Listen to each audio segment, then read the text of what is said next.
Hello, this is Keech Rainwater. I am your guest mentor today for Studio NPL, and today I'm going to show you a really cool way that you can get graphics like titles or even little characters or almost like cartoon type things. I use it mostly for graphics for videos that I'm doing into your from Photoshop into your film that you're doing, your video, into Premiere Pro.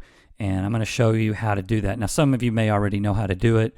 That's perfectly fine. But this is for people that don't really know how to do it and they don't want to just type the graphics out in Premiere Pro. They want to do more of a hand-drawn sort of type thing in their video, but they don't know how to get the character, the letters and stuff to float above the screen where you don't have a background and all that. So I'm going to show you a little bit about how to do that today. So what I've got here is I'm in Photoshop and I am drawing actually on a Cintiq, which is a tablet. It's a digitizing tablet. So I have a pen. I'm holding a pen in my hand. I'm drawing. Now you could just use a mouse or like any other kind of little digital tablet or whatever if you've got, or any kind of way that you can input and draw into there. Some people can do it with a mouse. Some people need a pen. I'm just using a pen today. So I'm just going to go to this brush tool here. And I got kind of this brush picked out that's sort of I don't know, it's just kind of looks like a paintbrush kind of sort of. And I kind of like that. So I'll start with black color. I'm over here. I'll just change it to black. So there we go. There's black. I got to make the size a little bit smaller.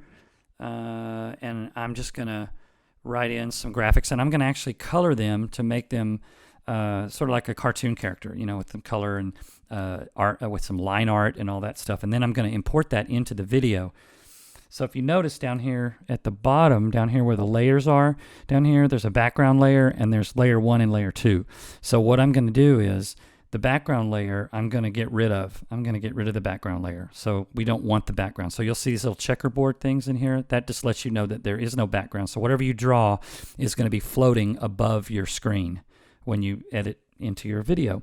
So I have layer 1, which is on top. So I'm going to go to that one and I'm going to do my line art there. So I'm just going to write out some quick sort of, and I like these to be real rough, some real rough kind of lettering here, sort of like line art in a cartoon character.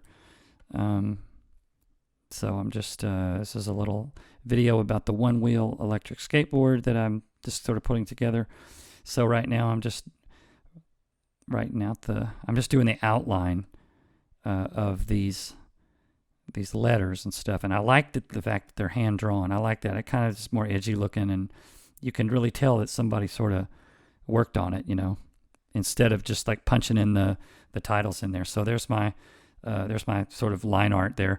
Now I'm going to color this in by hand, and I'll show you why here in a second. So I go switch down here to the layer 2, which is underneath the layer. So I'm on a separate layer so it doesn't smudge the lines. So it stays behind these lines here.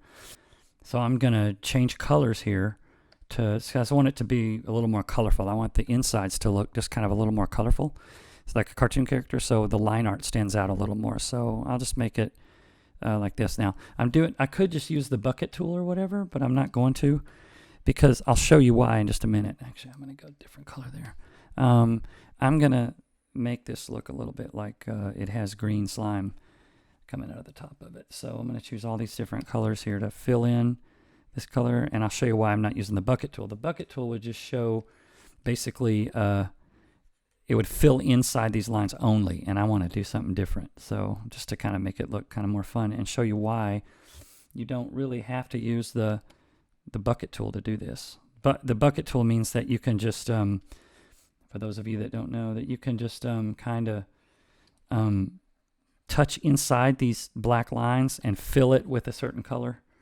And it's a quicker and easier kind of way to do it than this way by hand. But I want to show you. So what I want to do is I'm going to go to like this green color, kind of green, and I'm going to make it look kind of like slime's coming up off of here, like it's dripping with slime, just to kind of show you that the bucket tool would not do this. It would, if you tried to do outside the lines, it would fill the whole screen with this color, but I want to make it look more hand drawn, and so it's like that slime kind of, you know, coming from, like it's dripping with slime, kind of cool. Just something like that, you know. You can even, and that, so whatever you put on this screen will show up on your video. If I put a little dot over here, it'll show up on the screen. I don't really want that, but I do want to make it look like it's just the slime dripped all over the place here, like, or something like that. Just kind of fun, and it just makes it look more sort of hand drawn and more fun. It's like, slime dripping. So we can just do that with that. So now that I've got that drawn, the layers and all that, I've got the background. There's with the background, and then take the background off, which you just click on that little eye right there. Take the background off, and then I'm going to go File, and then I'm just going to hit Export, Quick Export as PNG. And I'll just do that. Then I'll name it something here. We'll call it Slime. We'll just call it Slime for now. Okay. Slime PNG. Okay, so save that. And then I'm going to go over to hang on a second. Go over to Premiere Pro, which is here, and there's my video loaded up. And if I just hit Apple I can import that slime, that little thing I did. Boom. Apple I means import. That's for import. So I've imported it. There's my slime right there. So there it is. There's my little thing I drew. And I just grabbed the little film clip thing, drag it down here on top, and voila, there it is. Now I need to resize it and all that to make it fit the screen, which I can do with effects controls. I can just scale it down, you know, scale this down to a more manageable size, and then I can just kind of put it down here somewhere. This is just an example. I didn't really spend a lot of time on this, obviously, but you could spend a lot of time on it, and you could really make it look neat. You can animate this. You can make it float around the screen. You can do multiple layers of this. You could draw the slime as one layer, import that separate, and then you can bring in your graphics and make you can almost like a cartoon. You can animate all this stuff and automate it and make it move around. And so that right there, you wouldn't find that font in your font book or whatever. You can tell that it's totally hand drawn. So now that when I'm watching this, you know, I can hit play, and then it just kind of pops up there, see, and it floats above the screen, so there's no background to it. So it's pretty cool. I can make that as fancy as I wanted, any color, you know. It's just like total control. You are the artist, so whatever art you want to put into your graphics, you can put it into your video, and you can make it move around and just like a cartoon character. And it's a real more sort of a fun way to put graphics and arrows. You could do circle somebody's face or something like that. Whatever, you know, whatever you can come up with, you can make it float above your screen here very simply in Photoshop, and just import it right into Premiere Pro. And there you go. This has been Keech Rainwater, your guest mentor here at Studio NPL, and hope you enjoyed this, and there will be more to come in the future. So thanks for watching.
how I win. Hi, my name is Saran. I'm also known as S-Rap. I'm a hip hop artist, spoken word artist, and a music mentor with Southern Word, and I'm here today with Studio NPL to talk about Audacity. Audacity is a free open source DAW, which is a digital audio workstation that you can use to record and mix, whether it's songs, whether it's podcasts, you name it. And so what I want to do is I want to introduce you to it, show you how to download it, show you how you import audio, record in Audacity, and then lastly, export your final product. So let's go ahead and get started. So let's look at how you can download Audacity to your computer. First, you want to go to the website, which is audacityteam.org. And then when you're on the website, you can click on download Audacity here. And then you have different options depending on the operating system. So we're using a Mac, so we're gonna click on Audacity for Mac. And then right here, you're gonna find the DMG file. So as it takes you to this page, find the DMG, click here. It should ask you to download, so we're gonna download it. And once it finishes, we're gonna open it.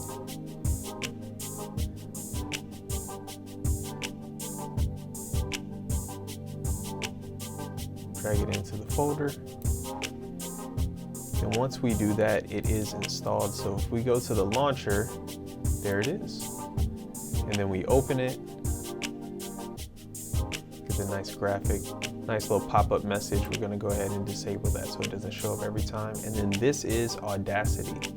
Okay, so next, let's look at a bit of the interface and then how we can just navigate through all these buttons so that we can get set up to record. All right, so let's take a little bit of time and get familiar with the user interface of Audacity. So give me 1 second to pull this up. All right, so this is Audacity.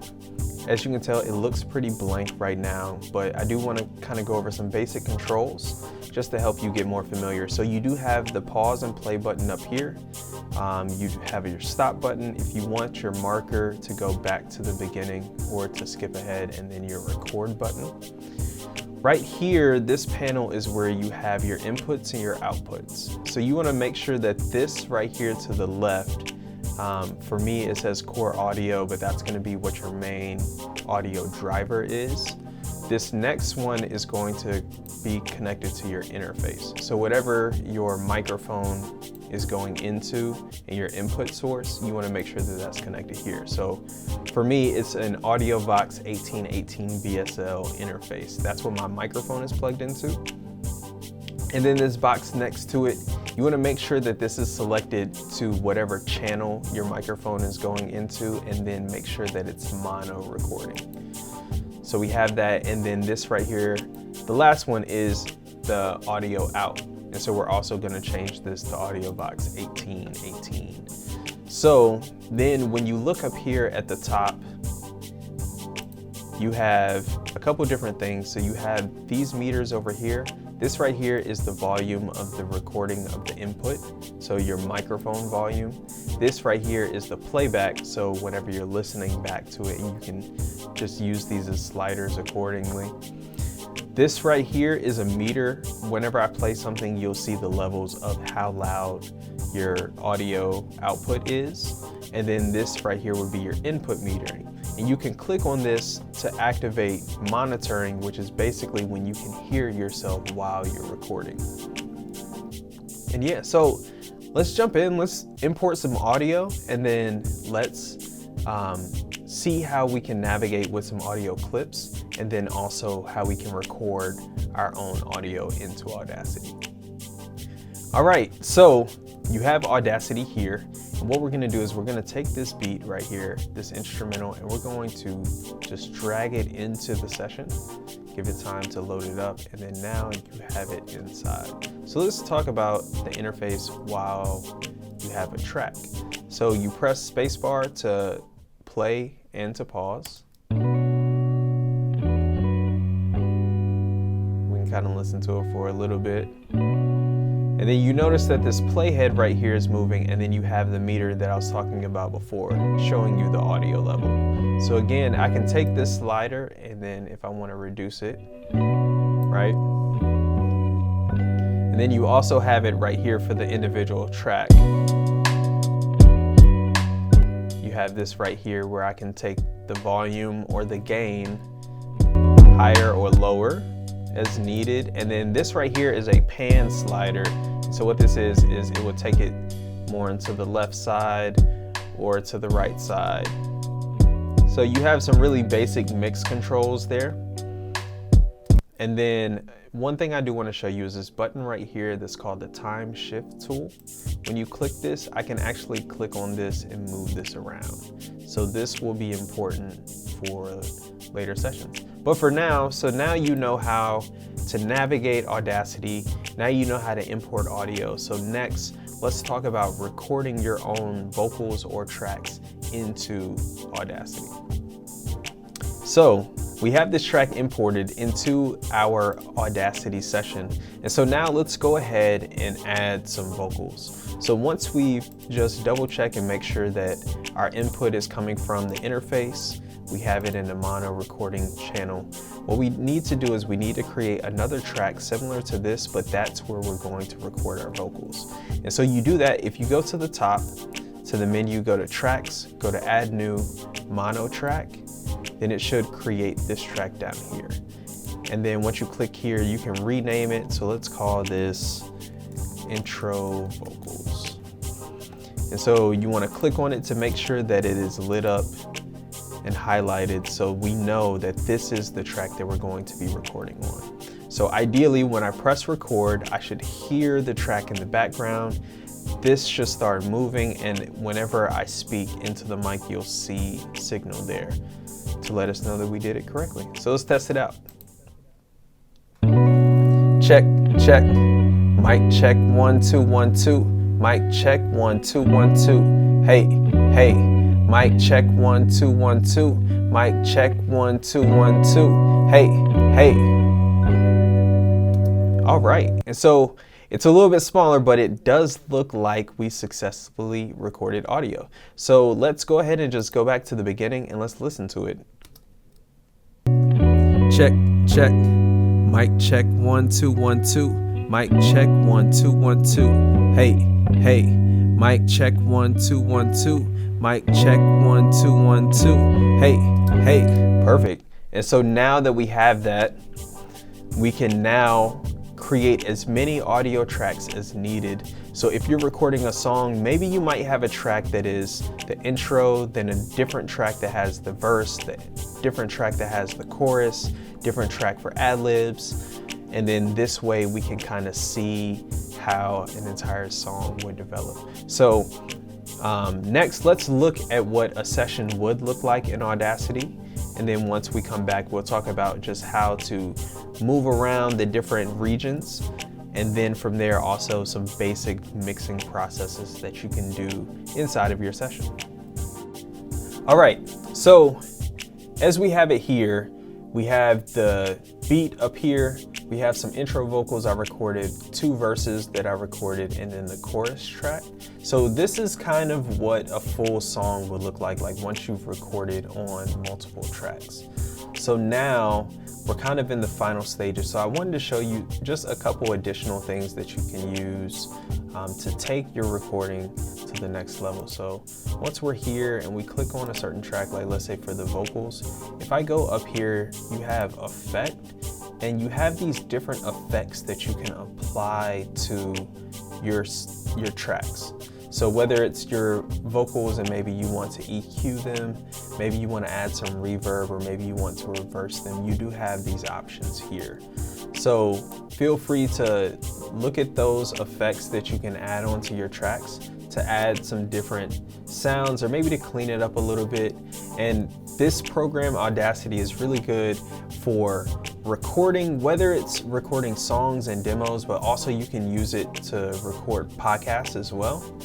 And so the last but not the least thing, certainly, is how do we take what we made in Audacity and turn it into a WAV file or an MP3 file? So if you go up here to File and you go to Export, you have your different options right here. And so if we go to Export as MP3, you'll have this box pop up, and we can name this as like Audacity Demo. We can change it again to some different file formats. The most common is MP3 and WAV, so I'd probably stick with one of those. You can change different settings, whether it's your bit rate, the quality, how fast does it export, and then how do you want the audio, whether it's joint stereo. I'd probably leave things in the default setting for now. Maybe if you want, you can increase the quality. Just know that this is going to increase your file size as well.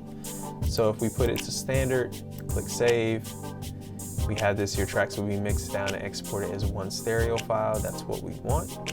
And then from here, you have some metadata tags, so you can go ahead and input your information so that this way, when someone opens your song, they will see all the information like the artist name, the track title, album title, so on and so forth. So once you put that in there, you click OK, and then it exports. And then from here, you should have your file. So we've made it to the end.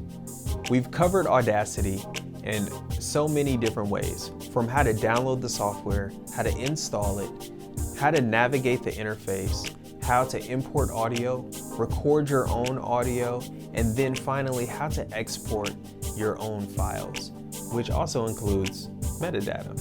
So if you like this video, we have so many more videos on different topics that can be found at the Nashville Public Library YouTube channel, as well as Studio NPL. And if you have any teens that is interested in music production workshops, as well as writing workshops, reach out at southernword.org. Thank you, and look forward to the next one.